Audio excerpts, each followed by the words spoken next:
A young woman is dragged to the balcony of her apartment and gets thrown off. As she clings for her life, she pleads and asks, what did she do? Let's find the secret behind this tragic scene. The film begins with Janet telling her sister Lara about the new apartment she has seen. Lara warns that she should not pick the first apartment she was shown, but Janet confirms that she has already signed the lease, explaining that it was cheap and in demand, before Lara ends the call. Their mother, Maddie, asks Lara where her sister is and gets mad after learning that Janet is moving out. Lara confronts her about knocking Janet out in one of her drunken states and thinks it's better for her to be out of the toxic house. Maddie is apparently a narcissistic alcoholic songwriter and singer who thinks that Janet has a voice to be just as successful as her. Lara sums up Maddie's life into failed marriages and alcoholism instead of the successes, which upsets Maddie as she remarks that she had a #1 hit song when she was younger than Lara and asks what have they achieved in life. Lara doesn't have an answer and leaves. Next, we see Janet getting into her new apartment building, which seems quite creepy. While getting in an elevator, she is stalked by a little girl who doesn't reply to her greeting. While Janet reaches her floor, the girl is seen walking the corridor. Janet asks how she got there before her, but she just creepily gets into a room and slams the door behind her. Janet enters her apartment, 1303, and beams with happiness at the apartment that has a beautiful view from her balcony. As Janet starts to settle in, she has a failed attempt at opening a wine bottle, so she knocks on the neighbor's door, asking for a corkscrew. The girl from before opens it and rudely introduces herself as Emily. She warns Janet that a girl named Jennifer jumped over the balcony of apartment 1303 and that it's a bad place before shutting the door on her face. The corridor lights start to flicker and Janet rushes inside as a man gets out of the elevator. He starts banging at her door, claiming he is the building superintendent and insists to be let in to check the power.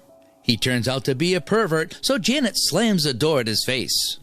She freaks out and starts to cry while drinking wine, which she opens with ease now. She starts getting more depressed and then calls her boyfriend, Mark. She tells him everything that happened and also adds that she smells a rotting stench in the apartment, saying how scared and depressing she feels, but Mark in return just asks her if she is getting high. Janet dismisses all her concerns, saying that she is being crazy and expresses that she has made a mistake by signing a 1-year lease.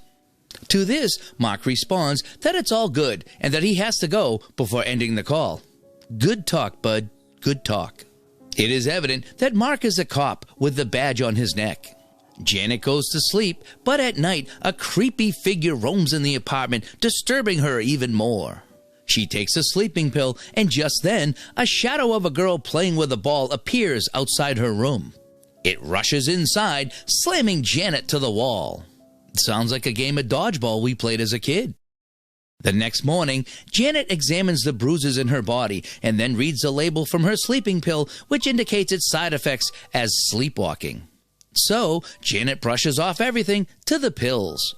When she leaves the apartment, she notices Emily playing with a ball and asks her if she was playing in her apartment last night.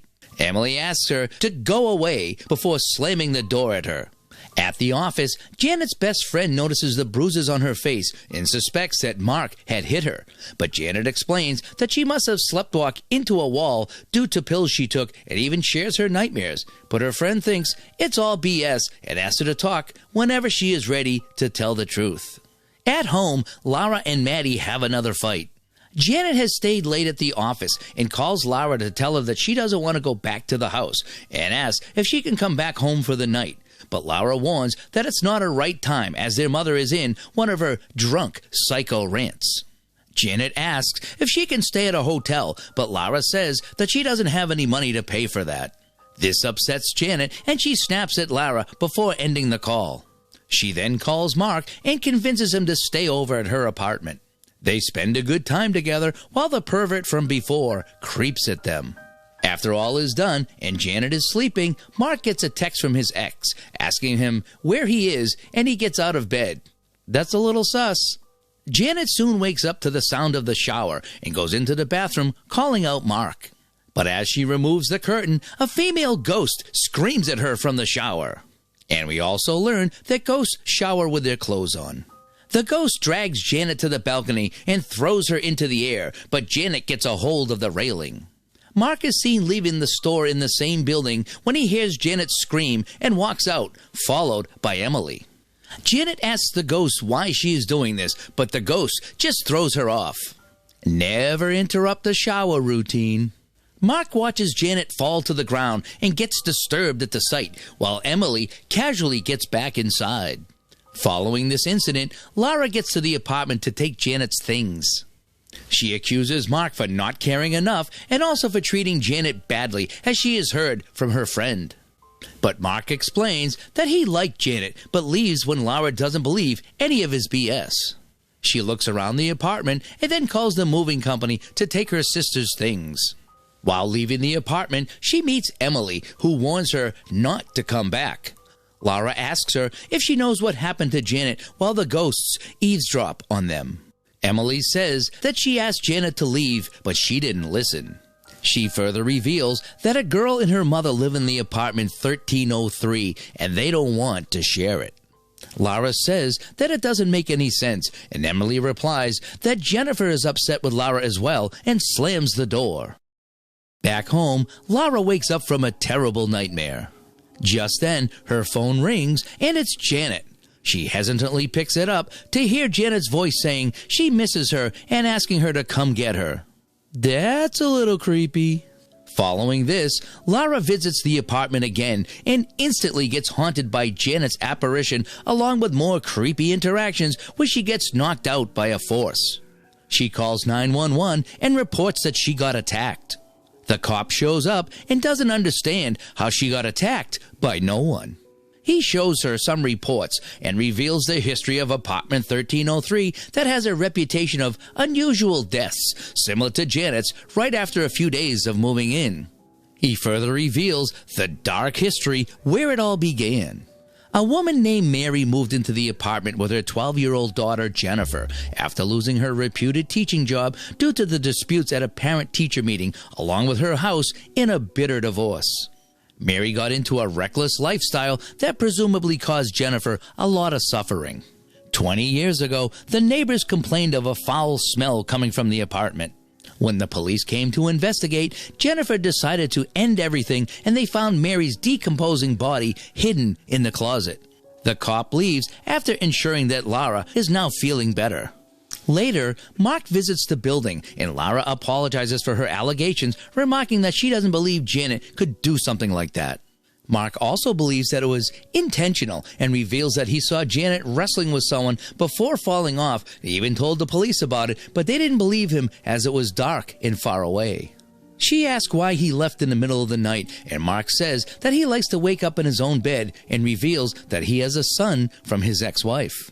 Lara asks if he even cared about Janet, and Mark says that they were just getting to know each other, but he truly cared about her. While Janet had his picture framed in her apartment, he remarks that Janet thought something was wrong with the place, and they decide to meet at the apartment later to talk further. Soon it is revealed that Mark is an undercover cop, and even Janet didn't know about it. The cop reveals to Mark that Lara is a person of interest in the case, remarking that Mark saw Janet wrestling with a woman that night. So they just assume things. After another unhealthy conversation with Maddie, Lara moves into the apartment 1303 and meets Mark there. Can these people get any more stupid?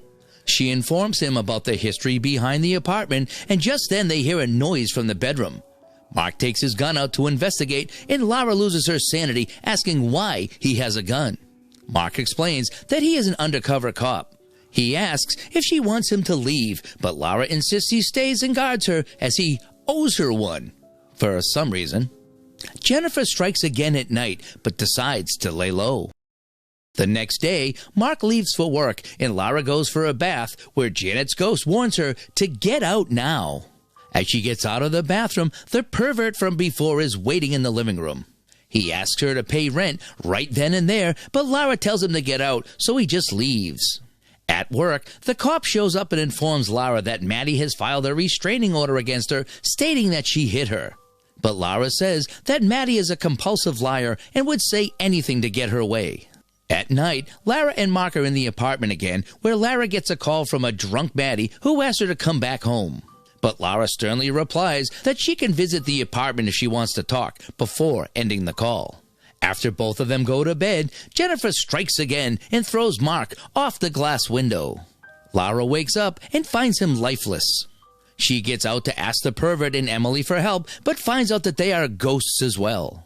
Lara gets back in and takes a knife for self-defense. Just then, Maddie arrives at the apartment and notices Mark's body. Maddie tries to calm Lara when Jennifer appears behind her and Lara starts accusing her of killing Janet. Jennifer pushes Maddie into the knife, killing her.